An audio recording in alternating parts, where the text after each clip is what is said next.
سیدہ عائشہ صدیقہ رضی اللہ تعالی عنہ فرماتی ہیں کہ کان رسول اللہ صلی اللہ علیہ وسلم یجتہد فی رمضان ما لا یجتہد فی غیرہ، مسلم شریف کی روایت کہ رمضان المبارک میں نبی علیہ السلام عبادات میں اتنی محنت فرماتے تھے، مشقت اٹھاتے تھے کہ رمضان کے علاوہ کسی اور مہینے میں اس قدر محنت نہیں فرماتے تھے۔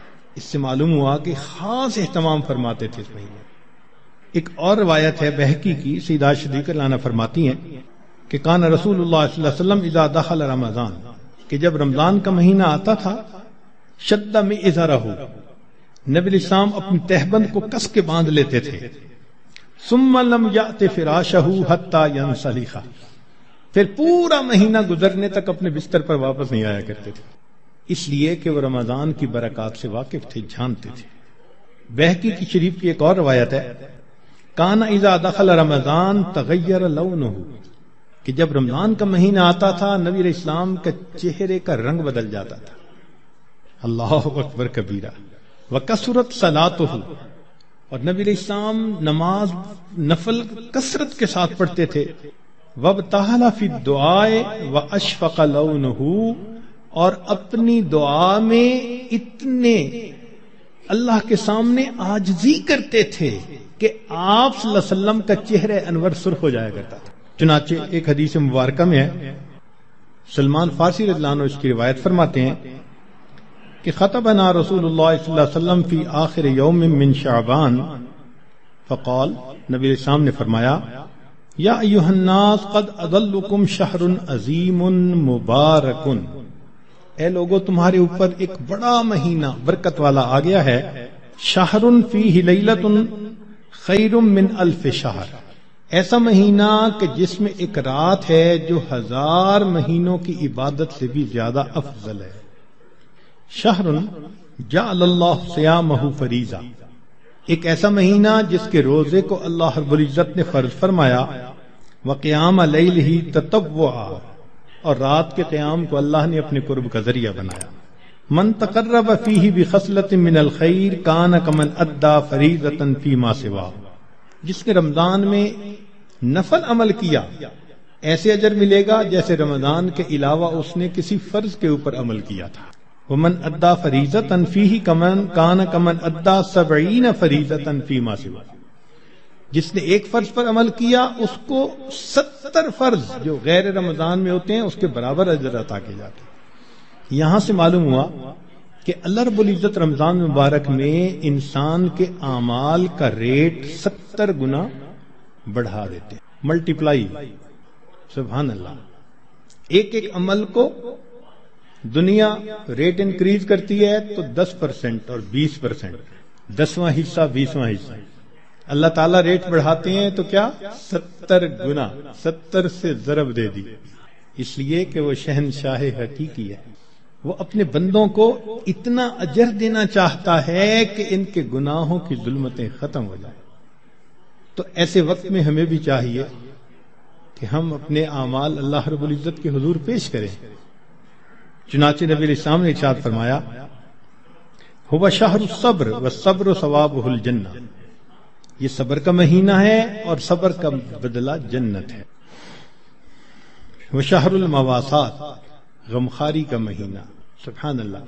چنانچہ اسی حدیث میں آگے نبی علیہ السلام نے ارشاد فرمایا کہ اولہ رحمت، اس مہینے کے پہلے 10 دن رحمت، وَأَوْسَطُهُ مَغْفِرَةٌ، درمیان کے 10 دن مغفرت کے، وَآخِرُهُ عِتْقٌ مِّنَ النَّارِ، اور آخری 10 دن آگ سے آزادی کے۔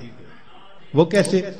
علماء نے اس کی بہترین تفسیر یوں کی کہ کچھ وہ لوگ ہوتے ہیں کہ جو پہلے سے ہی نیکوکاری کی زندگی گزارنے والے ہوتے ہیں، گناہوں سے بچتے ہیں، تقوی طہارت کی زندگی گزارتے ہیں، تو ان کے لیے تو رمضان رحمت کی خوشخبری بن کے آتا ہے، تو پہلے 10 دن میں ہی ان کے درجے بلند ہو جاتے ہیں۔ اور کچھ ایسے بھی ہوتے ہیں کبھی نیکی کر لی کبھی خطا کر بیٹھے، تو ایسے لوگ جب رمضان کے پہلے 10 دن گزار لیتے ہیں تو اس میں ان کے جو گناہوں کی ظلمت ہوتی ہے اس کو اللہ تعالیٰ ختم کر دیتے ہیں، چنانچہ اوسطہ مغفرۃ، ان کے لیے درمیانی 10 دن مغفرت کا پیغام بن جاتے ہیں، اور کچھ بہت زیادہ غفلت میں رہنے والے اگر 10 دن سے ان کا کام نہیں بنا تو 20 دن سے ان کا کام بن جاتا ہے۔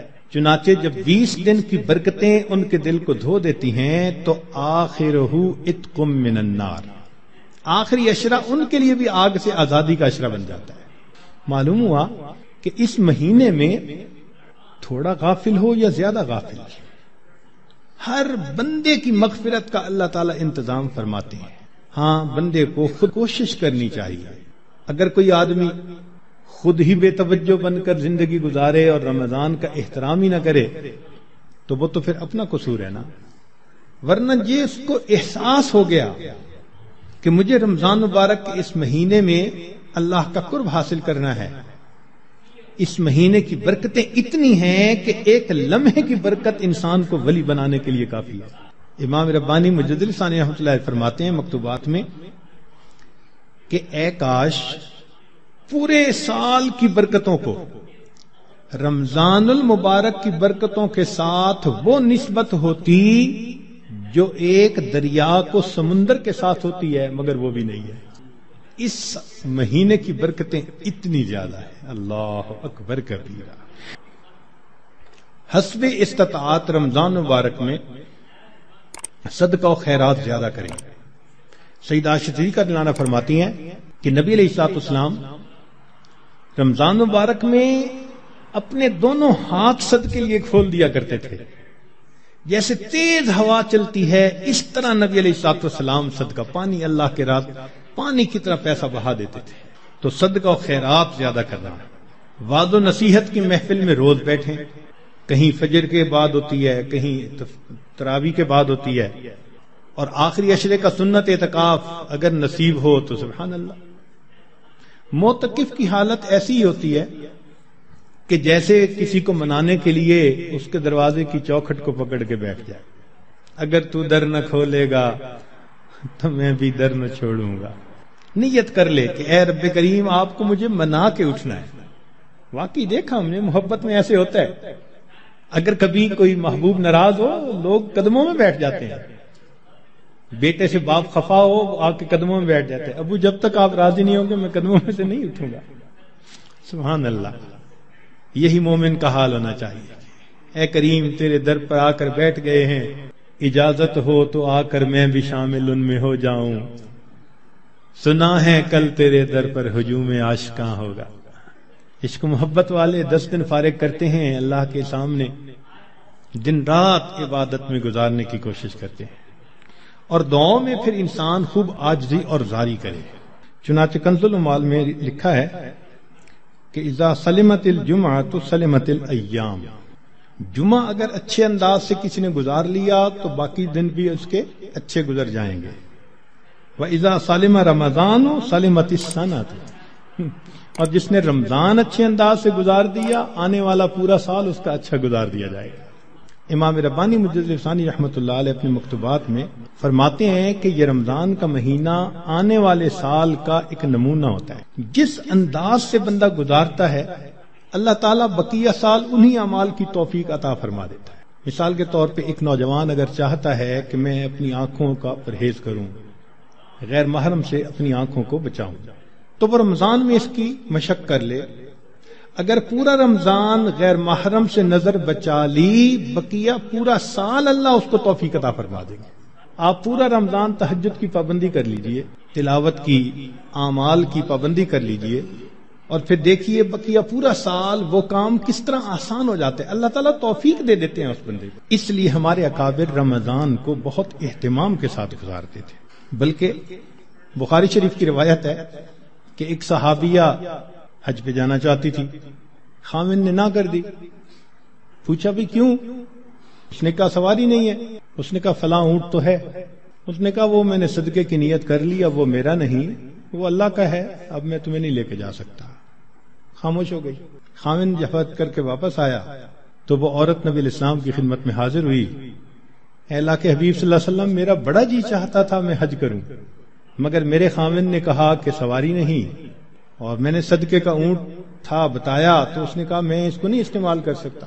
تو نبی علیہ السلام نے پہلے تو خامند کو سمجھایا کہ دیکھو یہ حج کا عمل بھی اللہ کے راستے میں جانے والا عمل تھا، تم اگر اس اونٹ پر اس کو یہ حج کروا دیتے تو اس میں کوئی حرج نہیں تھا، مگر ساتھ ہی یہ فرما دیا اس عورت کو کہ اچھا اب تم رمضان میں عمرہ کر لینا، اللہ تعالیٰ تمہیں میرے ساتھ حج کرنے کا ثواب عطا فرمائیں گے۔